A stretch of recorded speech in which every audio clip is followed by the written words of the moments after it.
নির্বাচনকে বানচাল করতে মাজারে হামলা, লাশ পোড়ানো সহ নানা সহিংসতার ঘটানো হচ্ছে বলে মন্তব্য করেছেন বিএনপির স্থায়ী কমিটির সদস্য মির্জা আব্বাস। গণ অধিকার পরিষদের সভাপতি নুরুল হক নূরকে দেখতে গিয়ে তিনি বলেন, নূরের উপর হামলা উদ্দেশ্যমূলক। আরেক অনুষ্ঠানে দলের সিনিয়র যুগ্ম মহাসচিব রুহুল কবির রিজভী অভিযোগ করেন, সাম্প্রতিক বিভিন্ন হামলা ও সহিংসতার ঘটনার পেছনে আন্তর্জাতিক ষড়যন্ত্র রয়েছে।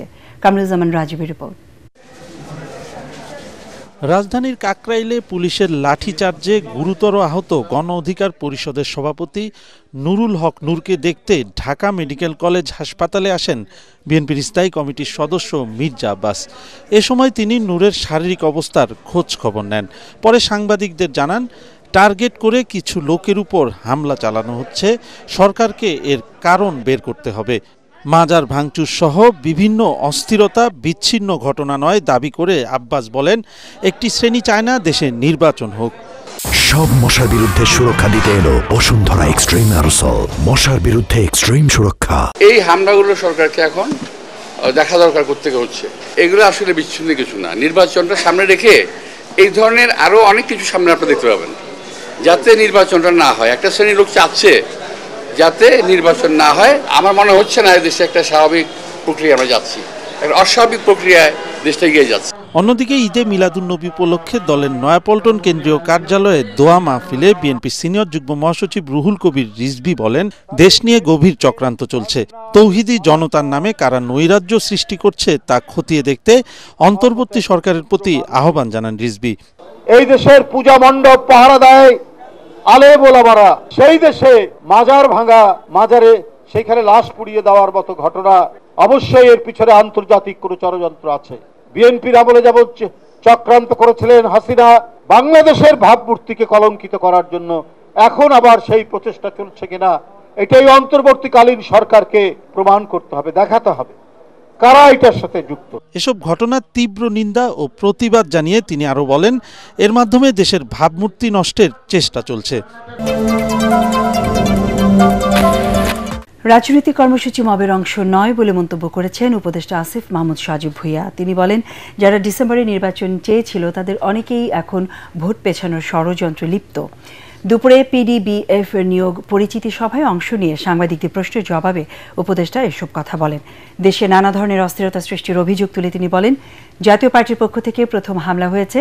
নির্বাচন প্রসঙ্গে আসিফ মাহমুদ বলেন, সংস্কার, বিচার ও গণতন্ত্রকে সামনে রেখে সরকার কাজ করছে, তবে নির্বাচন বানচালের ষড়যন্ত্রকারীরা আওয়ামী লীগকে পুনর্বাসনের চেষ্টা করছে, তাদের সফল হতে দেওয়া হবে না। বিভিন্ন সময়ে বিভিন্ন বেঞ্চে এরকম আইনজীবীদের দ্বারা এই ধরনের চাপ প্রয়োগ করে বিভিন্ন ধরনের ঘটনা আমরা দেখেছি। এইগুলোর ক্ষেত্রে আমি মনে করি যে সংশ্লিষ্ট যারা কর্তৃপক্ষ আছেন তাদের কঠোর হওয়া প্রয়োজন এবং একই সাথে আইনজীবীদেরও আরও পেশাদারিত্ব এবং প্রফেশনালিজমটা ধরে রাখা প্রয়োজন। গণপরিষদ নির্বাচনের দাবিকে উপেক্ষা করে আগে সংসদ নির্বাচন দেওয়ার চেষ্টা করলে অল আউট মুভমেন্ট বা সর্বাত্মক আন্দোলনে নামবে জাতীয় নাগরিক পার্টি এনসিপি। দলটির সিনিয়র যুগ্ম আহ্বায়ক সামান্তা শারমিন এটিএন বাংলাকে দেয়া একান্ত সাক্ষাৎকারে একথা জানান। তিনি বলেন, বিএনপির উচিত বড় মনের পরিচয় দিয়ে নতুন রাজনৈতিক বন্দোবস্ত কার্যকর ও নিজেদের দলীয় কোন্দল দূর করার স্বার্থে গণপরিষদ নির্বাচনের দাবির সঙ্গে ঐক্যমত্য পোষণ করা। মিজান শাহজাহানের রিপোর্ট।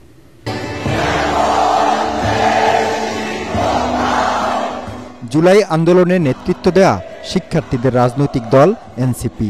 নতুন বাংলাদেশের অঙ্গীকার নিয়ে গড়ে ওঠা দলটি কি পারবে তাদের স্বপ্ন পূরণ করতে? এটিএন বাংলার সঙ্গে একান্ত আলাপচারিতায় এনসিপির সিনিয়র যুগ্ম আহ্বায়ক সামান্তা শারমিন বলেন, গণপরিষদ নির্বাচন ও সেখানে নতুন সংবিধান পাশ হলেই পূর্ণতা পাবে শহীদের রক্ত। বিএনপির দিকে তাকিয়ে দেখবেন, জামাতের দিকে তাকিয়ে দেখবেন, তাদের কাছে অর্থ, অস্ত্র এবং ডমিনেটিং যে বিভিন্ন জেলায় জেলায় তাদের যে অ্যাসেট প্রতিষ্ঠান, এগুলোর উপরে ভিত্তি করে এবং ডিপ স্টেটের উপর ভিত্তি করে তারা রাজনীতি করেন। এনসিপি সেটা করে না। সো আমরা মনে করি যে রাজনৈতিক সংস্কৃতি পরিবর্তন করার জন্য সব দলের এগিয়ে আসা প্রয়োজন। এটা শুধু একটি দলের ব্যাপার না, এবং সবচেয়ে বড় আশঙ্কা এবং সবচেয়ে বড় হতাশার বিষয় এটাই হবে এনসিপিকেও এমন দিকে ঠেলে দেওয়া হয় যেখানে আসলে তাকে অস্ত্র এবং অর্থের উপরে নির্ভর করতে হয়। সেটা খুবই দুঃখজনক। নুরুল হক নুরের উপর হামলা ও সরকারের অবস্থান নিয়েও কথা বলেন তিনি। নূরের উপরে হামলা করা মানে এটা একটা বার্তা দেওয়া যে কোনো তরুণের গায়ে হাত দিতে আমরা দ্বিধা করব না। আইন উপদেষ্টা যখন বলে যে আমরা প্রতিবাদ জানাই, এগুলো থেকে পরিষ্কার বোঝা যায় যে এটার সাথে এই পুরো অন্তর্বর্তীকালীন সরকারের অনেকেই যুক্ত থাকতে পারে। বাংলাদেশে যেই জায়গাটা মৌলিক সংস্কারের সাথে মুখোমুখি অবস্থানে দাঁড়িয়ে আছে সেটা হচ্ছে সংসদীয় নির্বাচন। পরবর্তীকালীন সরকার তার সমস্ত রোডম্যাপ, সমস্ত অ্যাকশন সাজিয়েছে। এটা আমরা মনে করি যে গণঅভ্যুত্থানের সাথে তারা অলরেডি প্রতারণা করে ফেলেছেন। 90-এ স্বৈরাচার পতনের পর মৌলিক সংস্কার করতে না পারার দায় বিএনপি ও জামাতের, এমন মন্তব্য করে সামান্তা শারমিন বলেন, এবার বাধা এলে হবে সর্বাত্মক আন্দোলন। গণপরিষদ নির্বাচনের কথা বলেছি বাংলাদেশে পরিবর্তন করার জন্য। আমরা কোনোভাবেই এখান থেকে সরে আসতে পারবো না। আপনি ডিসেম্বরে নির্বাচন দেন, আপনি ফেব্রুয়ারিতে ইলেকশন দেন, যদি গণপরিষদ নির্বাচন না হয় তাহলে আমাদেরকে অল আউট মুভমেন্টে যেতে হবে। উচ্চকক্ষে পিআর আর নিম্নকক্ষে সনাতন পদ্ধতিতে নির্বাচন চায় এনসিপি, তবে আগে হতে হবে গণপরিষদ নির্বাচন। পিআরের কথা বলেছি, কিন্তু নিম্নকক্ষে। বিএনপি নেতাদের সাথে বৈঠক করেছেন ঢাকায় নিযুক্ত পাকিস্তানের নতুন হাইকমিশনার ইমরান হায়দার। সকাল 10:30টার দিকে গুলশানে দলের চেয়ারপারসনের কার্যালয়ে এই বৈঠক হয়। বৈঠকে বিএনপি মহাসচিব মির্জা ফখরুল ইসলাম আলমগীরের পাশাপাশি স্থায়ী কমিটির সদস্য আব্দুল মঈন খান ও আমির খসরু মাহমুদ চৌধুরী উপস্থিত ছিলেন। এছাড়া আন্তর্জাতিক বিষয়ক কমিটির সদস্য শামা ওবায়েদ বৈঠকে অংশ নেন। দলীয় সূত্র জানিয়েছে, আঞ্চলিক রাজনৈতিক পরিস্থিতি, বাংলাদেশ পাকিস্তান দ্বিপক্ষীয় সম্পর্ক ও চলমান বৈশ্বিক কূটনৈতিক প্রেক্ষাপট নিয়ে আলোচনা করেন তারা। ঢাকা বিশ্ববিদ্যালয়ের কেন্দ্রীয় ছাত্র সংসদ ডাকসু নির্বাচনের প্রচারণা শেষ হচ্ছে আগামীকাল। তর্ক বিতর্ক আর মত পার্থক্য থাকলেও শেষ মুহূর্তে প্রচারণায় জমে উঠেছে প্রার্থীদের প্রতিদ্বন্দ্বিতা। তবে যেই জিতুক, সহমর্মিতার রাজনীতি করতে চায় ছাত্রদল সমর্থিত প্যানেল।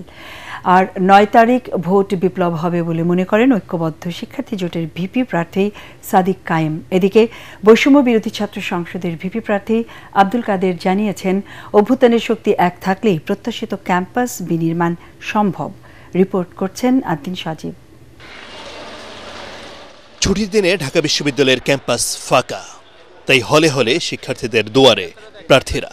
কেন্দ্রীয় ছাত্র সংসদ ডাকসু নির্বাচনে শেষ পর্যন্ত কে এগিয়ে, এখন চলছে সেই হিসেব নিকেশ।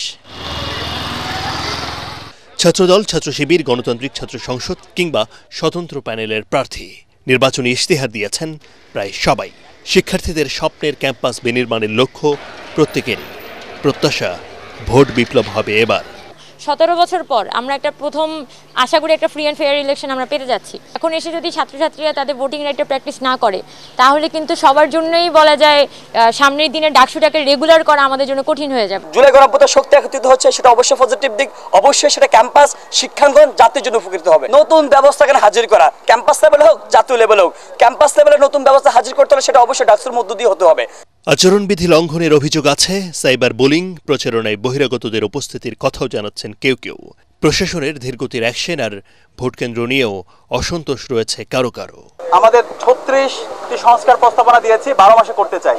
শিক্ষার্থীদের ম্যান্ডেট পেয়ে আমরা যখন তাদের প্রতিনিধিত্ব করার সুযোগ পাবো, ইনশাআল্লাহ আমরা শিক্ষার্থীদের প্রত্যেকটা আকাঙ্ক্ষায় আমরা অ্যাড্রেস করব এবং প্রত্যেকটা আকাঙ্ক্ষা আমরা বাস্তবায়ন করবো ইনশাআল্লাহ। অতীতের যে হচ্ছে যে আপনার নোংরা রাজনৈতিক সংস্কৃতি, সেটাতে আমরা যেতে চাই না। আমরা পুরো বাংলাদেশ ব্যাপী এবং পুরো ক্যাম্পাস ব্যাপী আমরা এমন একটা রাজনৈতিক সংস্কৃতি প্রচলন করতে চাই যেখানে শ্রদ্ধা, স্নেহ, সহনশীলতা, সহমর্মিতার মধ্য দিয়ে বিতর্ক হবে, ডিবেট হবে, কথা কাটাকাটি হবে, কিন্তু দিন শেষে আমরা এক এবং ঐক্যবদ্ধ থাকবো রাষ্ট্রের স্বার্থে।